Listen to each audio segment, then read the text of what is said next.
Drafting a top-tier wide receiver in the first 4 picks of fantasy football is actually pretty dangerous this year, but I think I've came up with the perfect strategy that'll help you win a championship. Now, the first option is at the 101. It's obviously Jamar Chase, but if we have a secondary option, CeeDee Lamb or Justin Jefferson, I wouldn't be too mad, although Justin's a distant third as he's dealing with that hamstring injury. Now, in the second round, we are going to go with running back. You absolutely have to go running back if you're taking a top-tier wide receiver in the very beginning.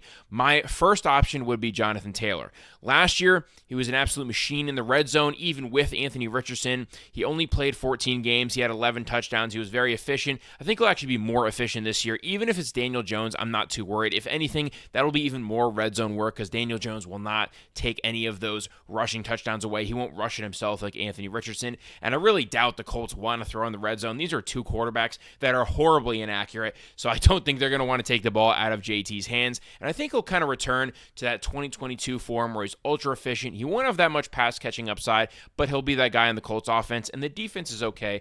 I think they'll keep games fairly close. The second option, Josh Jacobs. Very similar, not going to catch a lot of passes. He'll catch more than Taylor, but not a ton. Gets most of the red zone work. The Packers are probably going to be a little bit more throw heavy this year. They have Matthew Golden. They actually have a healthy Jordan Love. He got hurt immediately last year, so that kind of ruined what they were trying to do in offense. But they will be a top 10 with top 5 upside offense. And we saw last year with the 16 touchdowns that Josh Jacobs got. Obviously, he's going to be heavily involved in the red zone. And if Matthew Golden doesn't pan out and these receivers are bad again, he's just going to get all the work. The third option, Bucky Irving. I'm not too excited about Bucky Irving this year. I think he's fine. He's my RB12, but I don't see him taking that like ultra high leap most people see. I think he's going to compete with Rachaad White on third downs and goal line work because he has a small back and he doesn't pass block very well. So they're going to want Rachaad White in there to protect Baker Mayfield on a lot of these like 3rd and 12 situations where they have to pass the ball. That's valuable touches getting taken away from Bucky. And then on the goal line, he's simply not JT. He's not Jacobs. He doesn't really have 15-plus touchdown upside, in my opinion. But if you disagree, it's fine if you want to go with him. This is where I think a lot of people are going to mess up their draft, though. It's in the 3rd round. You pretty much have to double down on running back here because the drop-off after these guys is very significant in my mind. All of these guys, even though you guys know I'm not a big Chase Brown guy, all of them do have top 8 running back upside pretty easily if things do break right, maybe even top 5, especially Breece Hall. I know everyone likes to hate on Breece Hall, but the Jets are going to be the Jets. They're not going to be great. But Justin Fields, we've seen with Derrick Henry, Saquon Barkley, other running backs in the past like J.K. Dobbins when he was on the Ravens, Gus Edwards. When you have a rushing quarterback, they open up lots of lanes for the running back to be more efficient than they've ever been before. If you guys want to look at something crazy, go look at Derrick Henry's yards per attempt on the Titans like all of his years. And then as soon as he goes to the Ravens, 5.9 last year. I mean, it is such a difference maker to have a mobile quarterback that just scares the ends from actually like collapsing and clogging all the gaps. They have to stay wide. They have to respect the quarterback breaking out. And so it's just nice to have that. Now, Justin Fields is also one of those quarterbacks that's not afraid to check down. His check down rate for a mobile quarterback is much higher than Lamar, much higher than Hurts, much higher than even like Josh Allen. So I'm not too worried about Breece Hall's receptions going down. Last year, and the year before, he was pushing 70-plus pretty easily. And I think we'll see something similar, maybe like a slight downtick. Maybe he's in the 60s, maybe the high 50s, but I don't think it'll be crazy. And he will get all the goal line work. We got to remember, they're not going to trust Justin Fields in the red zone to throw the ball. Maybe they'll trust him to only throw it to Garrett, but there's like no other options in there. I just don't think they want to put the ball in his hands. It's going to be more of a 1A, 1B situation for the running backs, the coaches are telling us, but Breece Hall is going to be more of that Jahmyr Gibbs 1A, so I'm not too worried about it. He'll be efficient. Kyron Williams, another guy pretty much just like Josh Jacobs, where he's going to get a ton of touches. He'll finish with like 350 if they really want to let him rip. I wouldn't doubt they do that. They give him a ton of goal line work. These past 2 years, he's led the league in goal line touches per game combined. I mean, this dude is just getting everything in the red zone. The only hindrance this year would be Devontae Adams. I know they drafted Jarquez Hunter, and they have Blake Corum. I'm not worried about that at all. They just paid the guy $11 million a year. They're not going to feed those other guys at all. And then we got Chase Brown. I'm not a huge fan because I really struggle with these running backs that I deem not very talented. He was a 5th-round pick. He's already very old for a player of his situation. He's 25 years old. I just don't think he was very good last year from a per-touch basis. He was good in fantasy, don't get me wrong. Like, he got all the work in the pass game and everything like that. But I would just be very shocked if some other running back didn't come in and take a decent amount of the workload. Maybe I'm completely wrong, though, and if you disagree, he's a great pick in this spot. Now, round 4, we move on. As I said before, this is the ultra depth team. We're building very well rounded. Okay, if you're able to get Devontae Adams, I wouldn't get him with the Kyron Williams teams just because I think they're going to vulture each other in the red zone. Maybe you like that ping ponging effect of Devontae gets a touchdown this week, Kyron gets it next week. I wouldn't really get them unless you think the Rams are going to be some otherworldly offense, which they could, I guess, if Stafford is healthy. They could be an insane offense that scores a bunch of touchdowns. But Breece Hall with Devontae Adams, that's a nice pairing. Devontae should make a push for leading the league in touchdowns this year. I think if you guys have seen him cooking in training camp right now, it is insane what he's doing to these defensive backs. Like, he looks like potentially the wide receiver one on that team. I still think it's going to be Puka, but Devontae's not washed by any means, okay? Now, you're a little bit unlikely if you get like Jamar Chase in the first round. If you're drafting from the 101, you're probably unlikely to get Adams, but if you're at the 104, it's doable in the 40s. Like, he does fall a decent amount, but if you don't get him, Mike Evans with Chris Godwin being very hurt. His ankle, if you've seen the picture, does not look the same at all. That's why you'll see I like another guy on the Bucs later in this draft. It's just the Bucs wide receivers are kind of going to be a cheat code. Baker had 41 touchdowns last year. They were a top 5 offense. And Mike Evans isn't a guy that really falls off. His skill set transitions so well. He ages very gracefully. He hasn't really relied on speed in his career. Like, he's just a big body guy who's going to moss you. Great route running as well for a big dude. Like, he's the pinnacle of route running for a guy his size. And then our third option, the one that you're probably most likely going to get, is DJ Moore. And I'm a little worried about the Ben Johnson-led offense for the Bears. I at first was more happy with what they were going to do, but so far in training camp, it hasn't looked great. But if you are a believer, which I still am, I think they'll be better than what I've seen so far in training camp, but they'll definitely be better than what they were last year. We got to remember, it's a big learning curve, especially for Caleb Williams, but also for guys like DJ Moore, who were just completely on a different page than Caleb last year. It's a big learning curve with a new offense, but I think they'll get this done. He's playing some reps in the backfield too. So if you think DeAndre Swift is a guy who could lose his role, which honestly he is, Ben Johnson's never liked him. He's not a good in-between the tackles runner. DJ Moore might get like 60 to 80 snaps in the backfield this year. That would be pretty electric if they're just designing touches for him. He's obviously the best run-after-catch guy on that team. Maybe Luther Burden, but we'll have to see. It seems like he's kind of in the doghouse right now. But yeah, that's probably the receiver you're going to end up with. If there's another guy in that range, guys, these are all flexible. If there's another guy in the range that you prefer more, go with them. Now, to continue our well-rounded build, we're grabbing our third running back. This could be your flex in your league. It probably is your flex. I like all these guys here. James Conner's probably my favorite because every time he is healthy, these last 4 years, he's averaged a top 10 finish in all these last 4 years from a points per game standpoint when healthy. The only gripe against James Conner is he usually does get hurt towards the end of the year. He only plays like 13 to 15 games each year, and he's getting a little older. But last year was his most efficient year. He was extremely great, averaged 17.6 points per game in the games that he did play fully. He's a guy that's going to really get your team to the playoffs. Now, he may not be alive during the playoffs, but I think if he is, you have a leg up on every other guy in your league. Now, the next guy, Chuba Hubbard, I don't have a lot drafted, but this is one of those classic running backs where he has the goal line work, he has the pass-catching work, and he's on an offense that is ascending. Now, I'm not sure the Panthers are going to be all of a sudden a top 10 offense, but they should be better, especially than how they started last year. And he's not going to be phased out of games because he does have that pass-catching ability. He should play like 70% of snaps if things go well. Like, he could be that guy there. So he has the workhorse ability. And then Joe Mixon, if he's healthy. That's my caveat here. I didn't write it down, but only draft Joe Mixon if he's going to be healthy.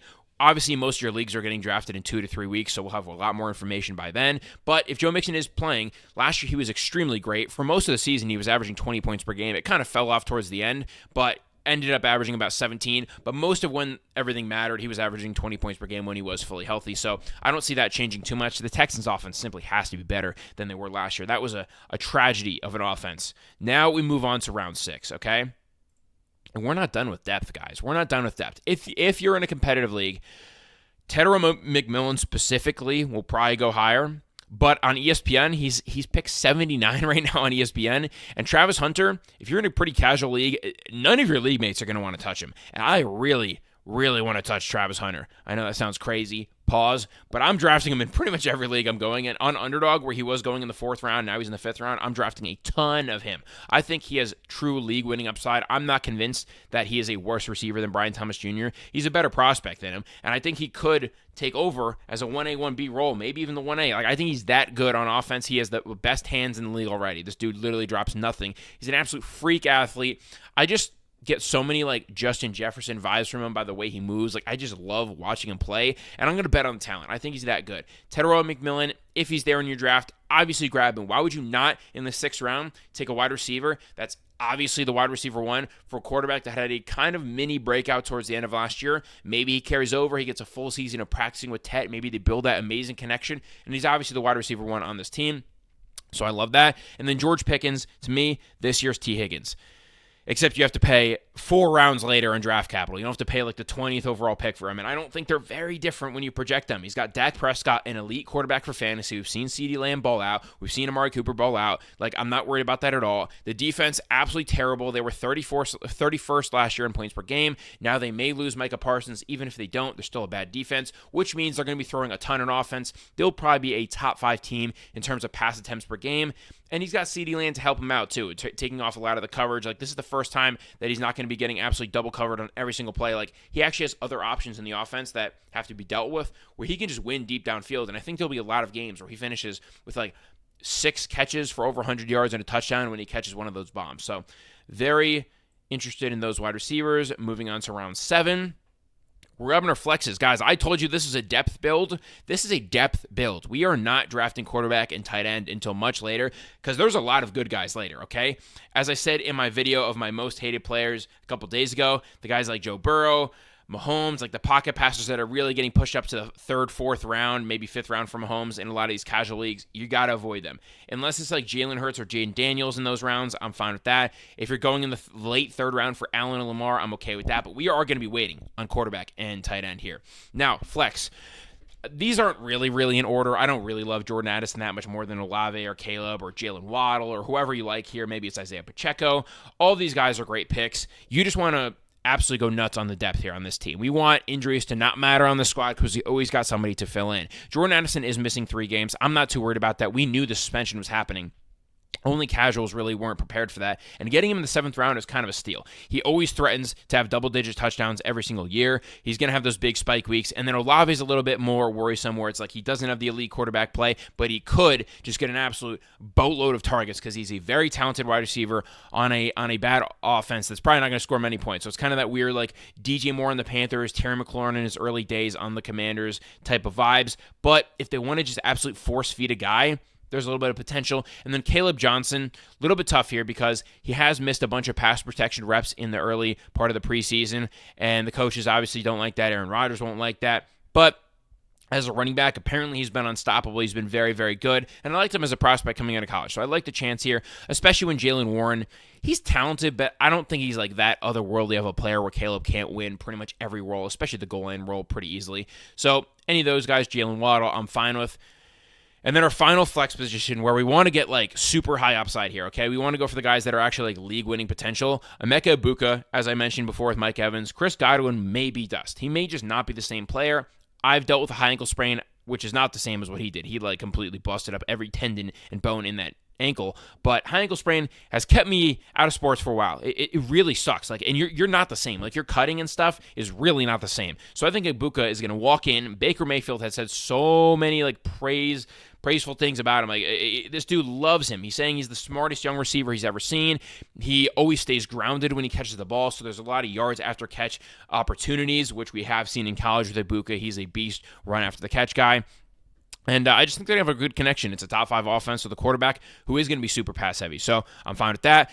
Matthew Golden, I mean, guys, he ran a 4.29. He's playing with a top 10 quarterback, a top 5 head coach. There's no other wide receiver competition that's really there. Like you can say, yes, they got a couple guys. I like Jaden Reed. Christian Watson's going to miss most of the year. Romeo Doubs is just a guy, and I'm a Packers fan for this matter. And Golden's going to just walk in here and be the guy. If he's that guy, which he has shown in training camp, he's been crushing everyone in ones. He could just walk in and get like a 25+% target share pretty easily on an offense that should be more pass heavy than last year. That's going to be a top 10 offense. Why not draft that guy? Like that screams Brian Thomas, Ladd McConkey to me last year, which I did tell you to draft. So this seems like it's perfect storm of an opportunity to break out. And then Stephon Diggs, same thing. Ascending offense. They won 4 games last year. They're expected to win 8.5 this year. Drake May, second-year breakout at quarterback. He has an easy time walking and being in the wide receiver 1. Even though I like Kyle Williams a lot, I think both of them will ball out. I love both. I'm drafting a ton at cost. They're both greatly priced. And then Diggs doesn't look like his ACL was torn last year at all. Like, if you've seen him in training camp, he looks like a beast, as explosive as a route runner as ever. Maybe he won't be the downfield threat he used to be, but he's going to man the slot, 8 to 10 targets a game, well within the realm of possibilities. Then we're grabbing quarterback, okay? Our quarterbacks are going to be Dak Prescott is my favorite. He's this year's Joe Burrow. I already explained the situation similarities there in a couple other videos and when I mentioned George Pickens before. Brock Purdy, they have the easiest schedule in the league. His touchdowns per attempt numbers are always, his touchdown percentage are always like absolutely crazy, and I can see that happening again with Ricky Pearsall hopefully breaking out. George Kittle's obviously that guy. CMC is going to help this offense be way better than they were last year, and Juwan Johnson's an okay wide receiver 2 or 3, depends what we'll see out of George Kittle this year. But yeah, I'm totally fine with Brock Purdy getting a high amount of touchdowns this year, and then Caleb Williams, if you do believe in the Bears, totally fine with that. There's other quarterbacks, plenty of quarterbacks in this area, Jared Goff, whoever you want. This is just me kind of throwing quarterbacks out there, but Dak Prescott's like my clear favorite here. And then we're moving on to the final position, tight end. And, oops, did that wrong. Tyler Warren's my favorite. Obviously, I've been calling him the next Gronk, which is an exaggeration. Don't take that too seriously. But this is a guy, I call him the next Gronk because he's not like a Colson Loveland or a Kyle Pitts where I think they might be subbed out on a lot of blocking snaps. Tyler Warren's a dog, bro. Like, he's not coming off the field, and we saw in the preseason already. Like I was telling you guys, it doesn't matter that they don't throw the ball a lot or they suck as quarterbacks. They're going to target this guy like crazy. He already had like 2 first redesigned targets in the preseason, and he was good on them. He's hard as hell to tackle. He breaks every tackle. He's the guy you got to target in this situation here.